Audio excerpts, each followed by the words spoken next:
Everyone remembers one moment: Neil Armstrong taking humanity's first steps on the moon.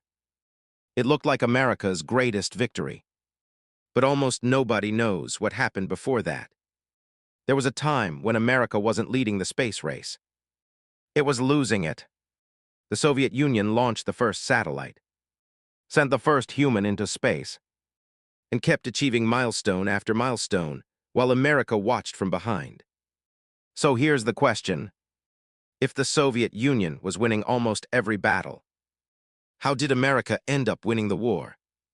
The answer isn't just about rockets or astronauts. It's a story of fear, ambition, one impossible promise, and the greatest comeback in the history of human exploration. Because if just a few events had unfolded differently, the world we live in today might have looked completely different.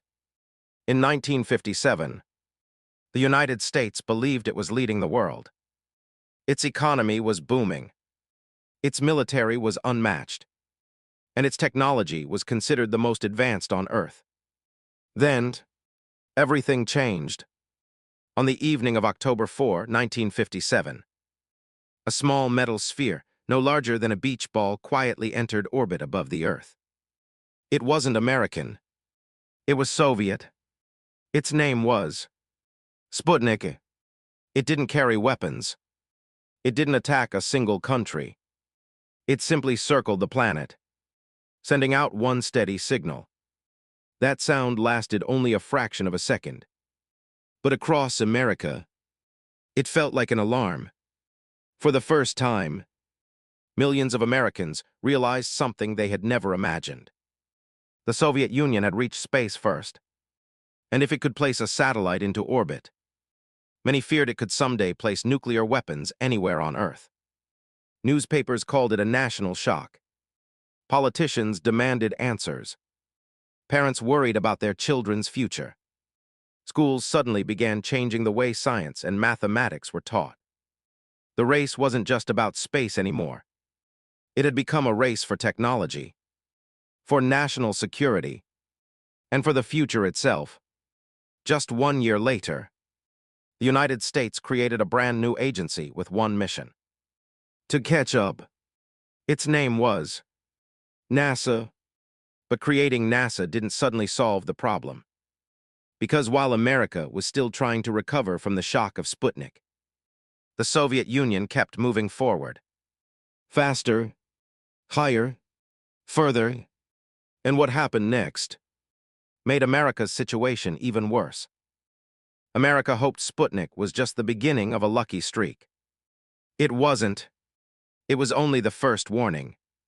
Just weeks later, the Soviet Union achieved another milestone.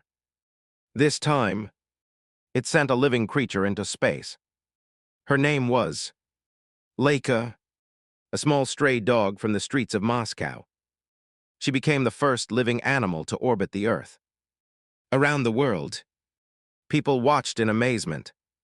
But inside the United States, the pressure kept growing. Then came another historic breakthrough.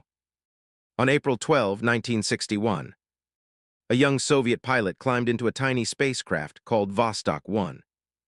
Minutes later, he became the first human to leave Earth. His name was Yuri Gagarin. He didn't spend days in space. He didn't walk on the moon. He simply completed one orbit around the Earth. But that single orbit changed history. The Soviet Union had placed the first human in space.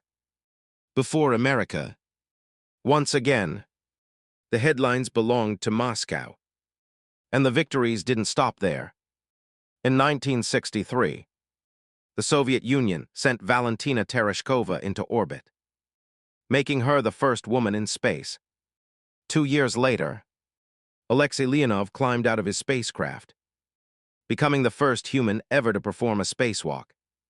Every few months, it seemed another Soviet achievement was making history. The world began asking a difficult question.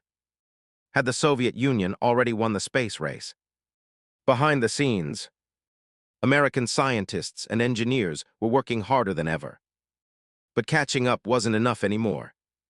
Every time America closed the gap, the Soviet Union moved the finish line again. By 1961, many experts believed the United States might never overtake its rival. And that was the moment. One American president made a decision that changed everything. Instead of chasing the Soviet Union, he decided to challenge it to something no nation had ever accomplished before. By 1961, America wasn't just falling behind. It was losing confidence. The Soviet Union had launched the first satellite, sent the first human into space, and kept proving that it could achieve what no one else could. The question inside Washington was no longer, how do we catch up? It was, can we? Then, a new president chose a completely different strategy. Instead of competing with the Soviet Union milestone by milestone, he decided to change the race itself. His name was John F. Kennedy. In May 1961, Kennedy stood before the United States Congress and made a promise that sounded almost impossible. America would send a man to the moon and bring him safely back to Earth before the end of the decade. At that moment, the United States had never sent a human into orbit. It had no rocket capable of reaching the moon, no spacecraft designed for such a journey, and no technology that could safely land people on another world. Many scientists believed the goal was unrealistic.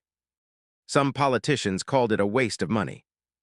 Others thought America had announced a race it simply couldn't win. But Kennedy understood something many people didn't. If America kept chasing the Soviet Union's achievements, it would always be one step behind. The moon changed everything. Both nations were starting almost from zero. For the first time, the finish line was new, and whoever reached it first would define history. That single decision transformed the United States. NASA expanded at a speed never seen before. Hundreds of thousands of engineers, scientists, technicians, pilots, and factory workers joined one national mission. Universities accelerated research. New technologies were developed.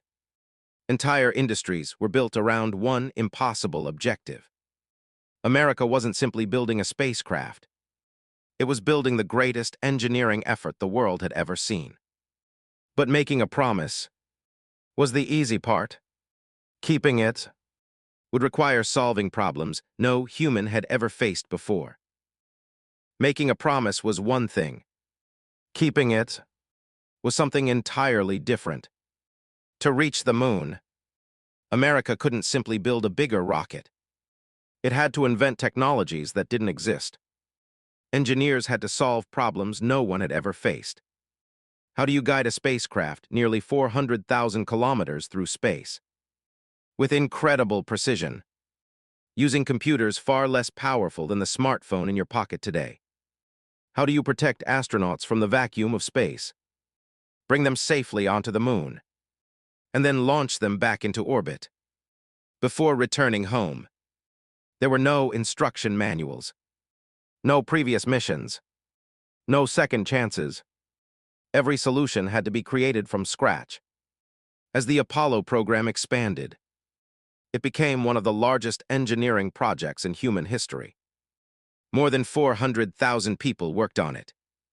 Thousands of scientists, engineers, technicians, pilots, and factory workers, all focused on one goal. Across the United States, over 20,000 companies and universities contributed parts, research, and technology. It wasn't just NASA building a spacecraft. It was an entire nation building the future. At the center of it all stood the Saturn V rocket, the most powerful machine humanity had ever built. Standing over 110 meters tall, it generated enough thrust to lift a fully fueled spacecraft beyond Earth's gravity. But even with the world's greatest rocket, the mission was incredibly dangerous. One tiny mistake could destroy years of work in seconds. Meanwhile, the Soviet Union wasn't standing still. Behind closed doors, it was secretly building its own moon rocket, the massive N1. If it worked, the Soviets could still reach the moon first. But disaster struck. During testing, the N1 suffered catastrophic failures. One explosion became one of the largest non-nuclear explosions ever recorded. Years of effort disappeared in moments. The Soviet moon dream was beginning to collapse. America had an opportunity, but opportunities don't guarantee success. By July 1969, after countless tests, failures, and near disasters, everything depended on one mission, Apollo 11, and in just a few hours, the entire world would be watching. On July 16, 1969, Apollo 11 lifted off from Florida. Millions watched from the ground. Hundreds of millions followed the mission on television. For 4 days, the spacecraft traveled silently through space. Then, on July 20, everything came down to one final descent. Inside the lunar module, Neil Armstrong and Buzz Aldrin slowly approached the moon's surface. Mission Control watched every number, every movement, every second. Then, without warning, the onboard computer began flashing alarms. 12:02, 12:01. No one had expected this. For a few terrifying moments, Mission Control had to decide: abort the mission, or keep going. The guidance computer was overloaded. But thanks to the work of NASA's software engineers, it continued doing the only calculations that truly mattered. The landing could continue. Armstrong looked through the window and immediately saw another problem.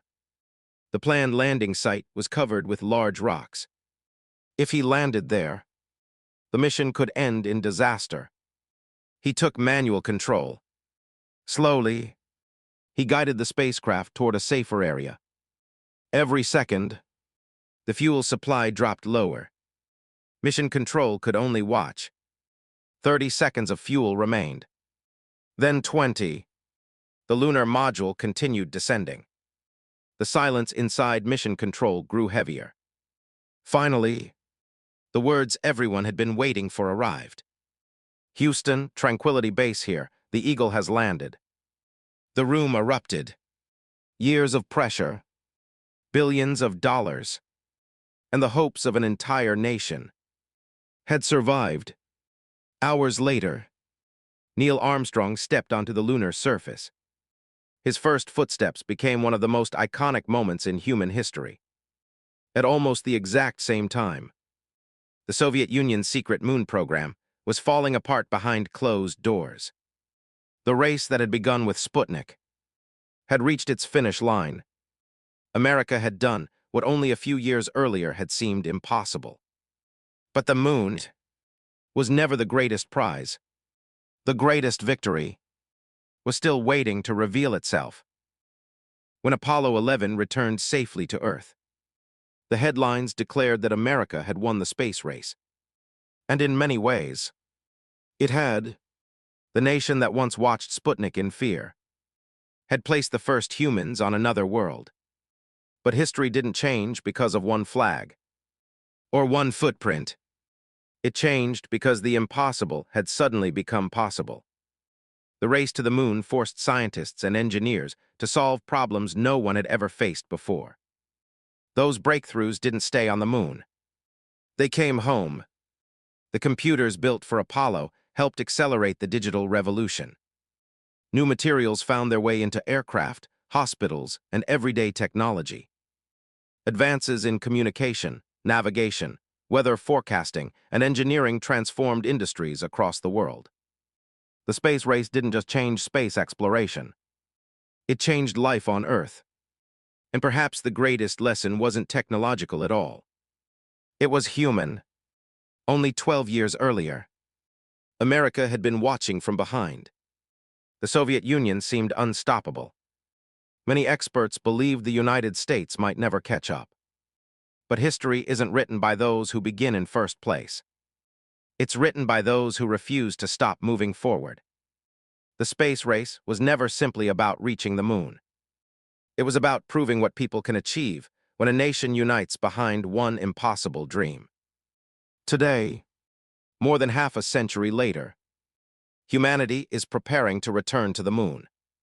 This time, not just to visit, but to stay.